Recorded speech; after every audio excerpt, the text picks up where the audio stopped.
300 men, that's all.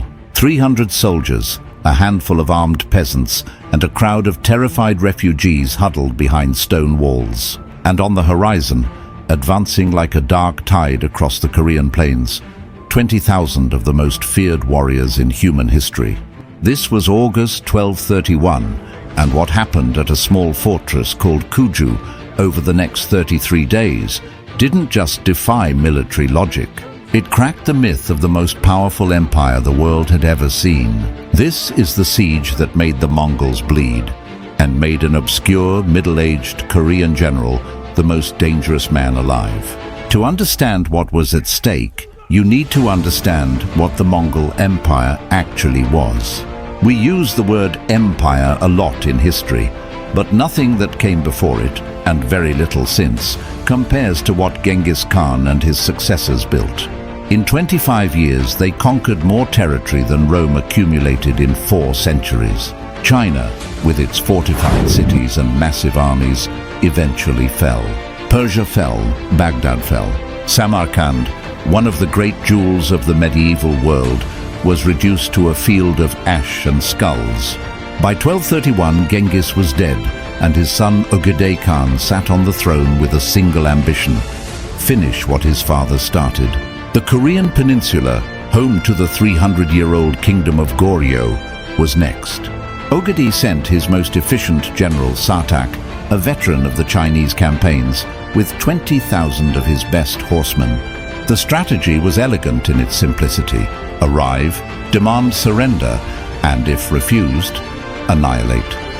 No negotiation, no mercy. 2 options only: submit or cease to exist. In the 3 months before reaching Kuju, Sartak had taken 15 fortresses. The average holdout time was 36 hours, and then he met Park Seo. Park wasn't famous. He wasn't from a powerful noble family. He was a middle-aged general, roughly 45 years old, who had spent his career fighting border skirmishes against bandits and pirates. His superiors considered him eccentric, obsessed with ancient military treatises, always experimenting with formations nobody else used, designing siege weapons on paper that his commanders dismissed as too theoretical, too impractical. He was the kind of officer people tolerate rather than celebrate. But when Sartak's forces swept through the peninsula and the Korean king fled to the safety of an island offshore, it was Park Seo who was handed the order to defend Kuju. Not an order to win, an order to delay, to buy time, to keep the Mongols occupied while other fortresses scrambled to prepare. When Sartak's envoy rode up to the gates and delivered the standard demand, surrender, and only the military leaders would be killed, Park sent the envoy back with a single message: tell your general to come and take what he can. We will not abandon these walls alive. The envoy probably thought he was insane. He had 300 soldiers against 20,000. The odds weren't just bad, they were non-existent. But Park had spent weeks preparing something Sartak had never encountered before. Behind the main gate, he had built a second gate, reinforced with iron and packed stone. Behind the walls, he had constructed deep trenches lined with sharpened stakes. He had installed channels carved into the top of the stone ramparts that could flood the wall face with boiling oil. Not in buckets, but in rivers, liquid fire flowing across every surface a climber might reach. He had gathered flammable materials, modified crossbows to fire multiple arrows simultaneously, and, most brilliantly, he had mined certain wall sections with rudimentary explosives made from gunpowder stripped from Chinese ceremonial rockets. He divided his 300 soldiers into specialized groups: 100 archers rotating in tight firing sequences, 80 spearmen for wall defense, 60 men to operate his special systems, and 60 in mobile reserve to rush wherever the line broke. His civilians, the 2,000 peasants who had fled to Kuju for protection, were given jobs too. Women manufactured arrows and sewed projectile bags. Elders managed food and water rationing. Children over 10 ran messages between wall sections. Nobody was idle. Nobody had time to panic. Park understood something about fear. The cure for it is purpose. On the first day of the assault, Sartak sent 3,000 dismounted warriors against the walls backed by battering rams and mobile siege towers. Park waited.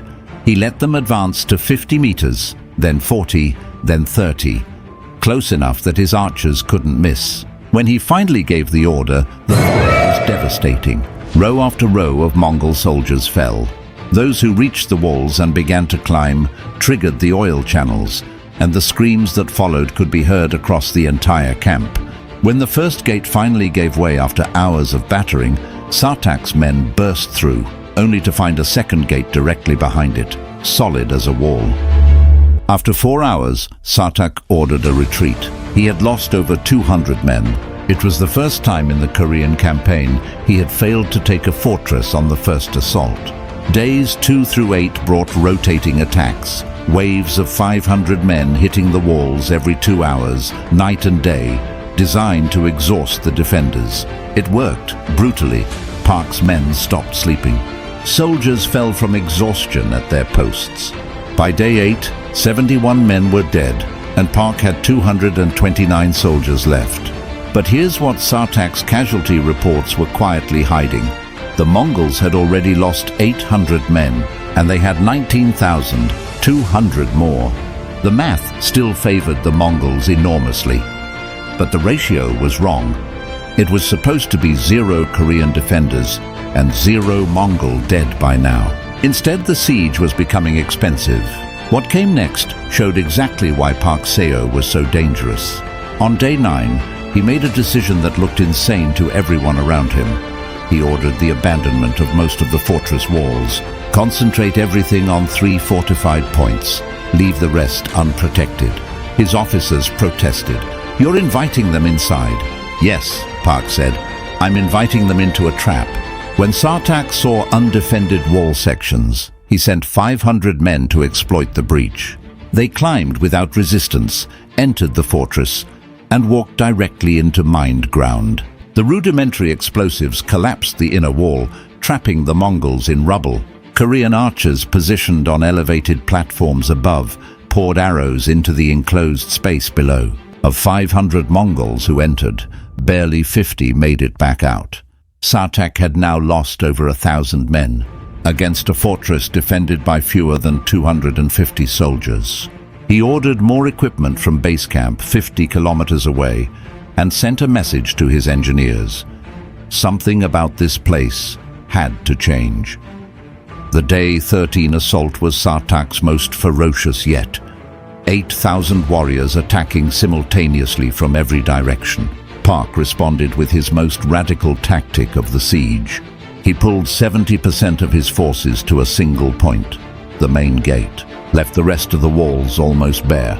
When Mongols swarmed the undefended eastern and southern sections and poured inside, they found themselves in a labyrinth of narrow corridors barely 3 meters wide. Secondary inner walls Park had built specifically for this moment. In those corridors, armed civilians waited on the rooftops of adjacent buildings with stones, wooden beams, and cauldrons of boiling oil. No hand-to-hand combat, just gravity. Just fire, just physics.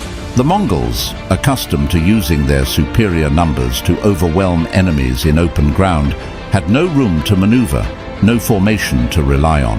Meanwhile, at the main gate, Park had built a funnel, a corridor 5 meters wide with Korean archers on elevated platforms on both sides, protected behind wooden barriers, raining arrows down at angles no attacker could effectively return fire against. Mongols poured through the broken gate by the hundreds and were methodically slaughtered. Bodies piled so high they physically blocked the advance of the men behind them. After 3 hours of this, Sartak pulled back. He had sent 8,000 men. He had lost 1,000 more. The fortress still stood. By day 22, the defenders were starving. Food was nearly gone. Park had 73 soldiers left. That night, a defector from the Mongol camp reached the walls under darkness. A Korean soldier conscripted into the Mongol army years earlier. What he told Park changed everything. Sartak was under enormous pressure.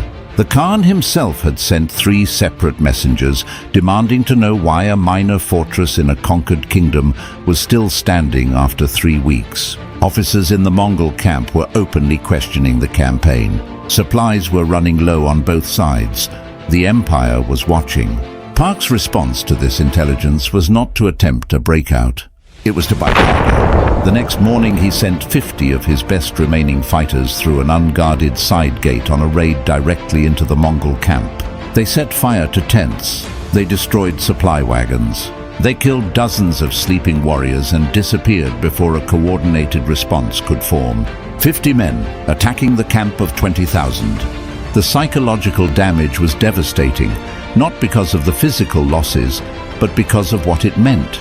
The dying men inside those walls could still reach out and draw blood. The Empire blinked. On day 33, through a combination of Khan's orders, officer pressure and shattered morale, the Mongol camp began to lift its tents. Park and his 73 remaining soldiers stood on the walls and watched, unable to fully believe what their eyes were showing them. Hour after hour, the greatest army assembled on the Korean peninsula dismantled its camp and marched away without a ceremony, without a formal recognition of anything, without a single word. Someone standing next to Park asked the question everyone was thinking: did we win? Park looked at the shattered walls, the unburied bodies, the emaciated survivors, and answered in a voice stripped raw by 33 days of everything a human being shouldn't have to endure. "We survived," he said, "and sometimes that's the same as winning." The final count was staggering. More than 3,000 Mongols dead, against an initial garrison of 300 men defending stone walls that should have fallen on the first day. News reached Ogedei Khan 6 weeks later at Karakoram. The great Khan read the report twice in silence, then asked one question in a voice witnesses described as dangerously calm: "How many defenders?" The answer, 300 at the start, fewer than 100 at the end, was followed by a silence that frightened everyone in the room. Kuju wasn't just a military setback. It was the first serious crack in the armor of invincibility the Mongols had spent decades building. Ogedei quietly relieved Sartak of command, assigned him to obscure campaigns in the northern steppes, and ordered Kuju's defensive innovations to be studied and catalogued. He wanted his engineers to understand how it was done so it could never happen again. Mongol siege tactics in later campaigns, against Japan, against southern China, became noticeably more patient, more methodical, more careful with casualties. Park Seo, in losing most of his men and barely surviving, had accidentally made the most powerful war machine in human history a little bit better. That's the kind of legacy that cuts both ways. Back in Korea, the king summoned Park 3 months later and awarded him titles and lands, and then quietly ordered him into retirement. He was too popular, too independent, too dangerous to a monarch who had fled to an island while his general held the line. Park accepted without protest. He had seen enough.